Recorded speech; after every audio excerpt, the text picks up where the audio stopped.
Welcome to Kapian Tony TV!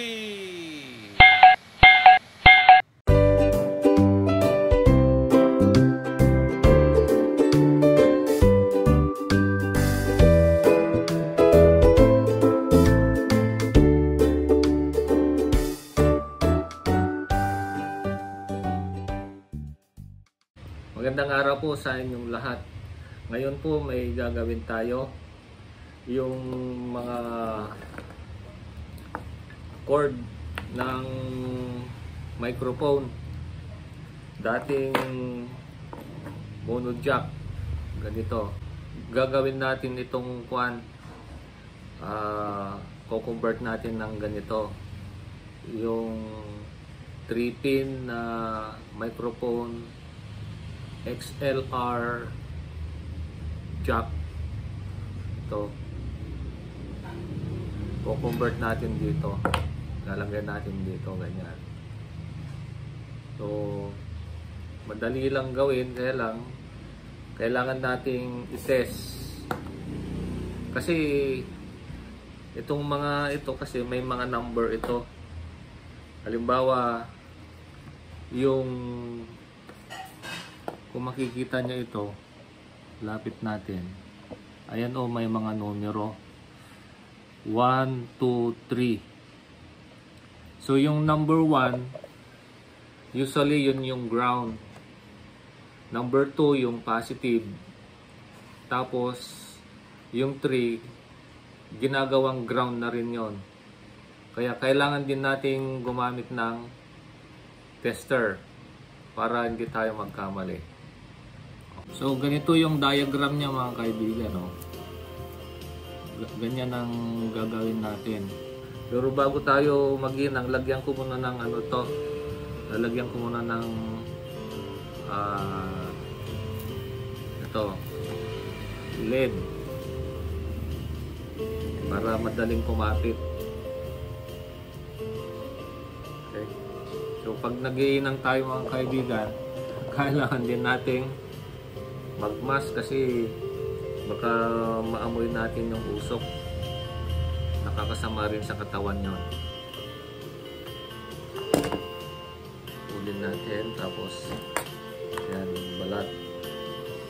Kung makikita natin dito, itong mga maliliit na wire na ito yung ground. Lalagyan natin sa ground. Tapos ito yung positive. Titingnan natin muna. Buksan ko muna ito. Ganyan. Ito yung mga ang ganda. Yan. Ang kagandahan nito mga kaibigan, meron siyang pangkol sa wire. Pag hinigpitan mo, sisikip yan, kakagat siya, no? Para hindi dudulas yung wire, hindi mabubunot sa pagkahinang. So, ito, mauna muna ito. Ipasok natin. Yan. Pasok natin na ganyan. Ito naman, meron siyang dito. Ayan, pwedeng ipasok lang pa ganyan. Tapos itong mga pin niya, lalabas natin. Pwedeng matanggal sa loob. Diyan muna. Tapos mag-iinang tayo. Yan. Yung ground, itong tatlo, pag sasamahin natin yan, itong tatlong pin na ito, pag sasamahin natin yan, tapos yung positive, nag-iisa lang siya. Okay, so yun ang gagawin natin. Ayan mga kaibigan. Nakamas na tayo. Ngayon focus ko na doon sa iinang natin. Yun. Lapit natin. Yun.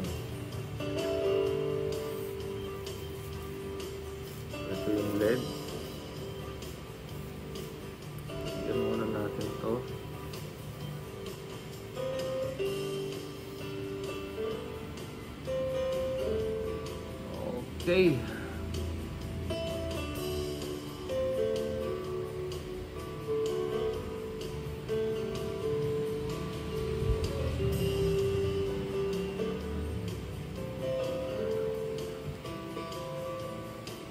Ayan na mga kaibigan.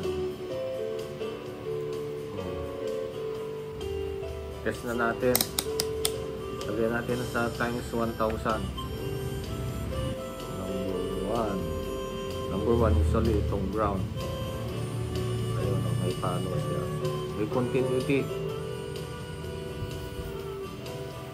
Itong number 3. Oh, may palo. May continuity rin. Tapos yung number 2. Ito yung number 2. Ito. Ayun siya. Oh. Ito yung number 2. Ito.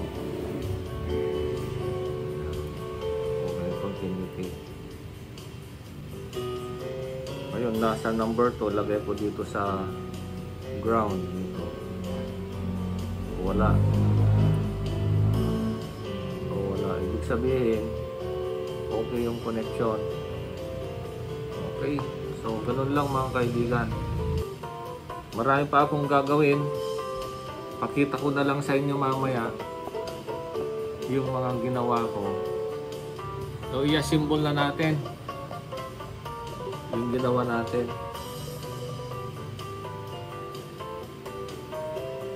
So,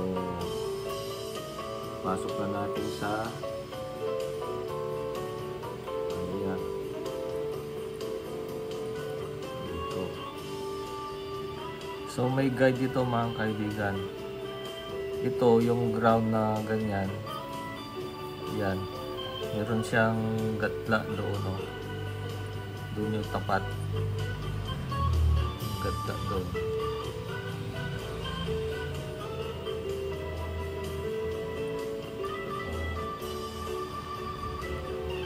Tapat. Ito na ang mga nagawa kong XLR microphone jack 3 pins. Ito, bali nakagawa lang ako ng 3. Ayan. So, testing natin itong isa kung may ground o wala. So, ito yung kadugtong nyo. Yan. So, ito yung kadugtong. Tingnan natin. So, ang number 2. Yung ito, number 2. Saksakan natin. Ayan. Tapos, ito yung number 2. Kung titingnan natin kung may continuity. Ay, lagay natin sa times 1 10K para ma-detect niya maigi yung kwan kung may grounding. So, ayan o. May continuity. Kung i-contact natin yung dalawa o wala, o ibig sabihin walang grounding. Yan o. Yan. So itong number 3, ito.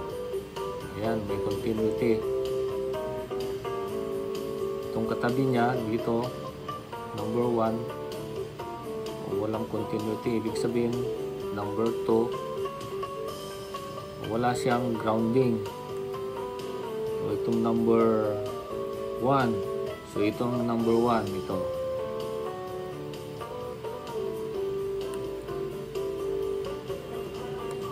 Ayan. Ayan, may continuity. Oh. Yung number 3, number 2, oh, wala, hindi pumalo. Ibig sabihin, walang grounding. So, ganun lang mga kaibigan ng pagtitesting kung may grounding o wala yung ginawa nating mga wirings.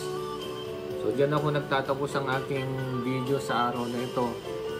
Naway may natutunan kayo At huwag nyo na rin kalimutan mag-like, share, and subscribe para sa mga susunod kong mga videos ay ma-notify po kayo. Bye-bye and God bless.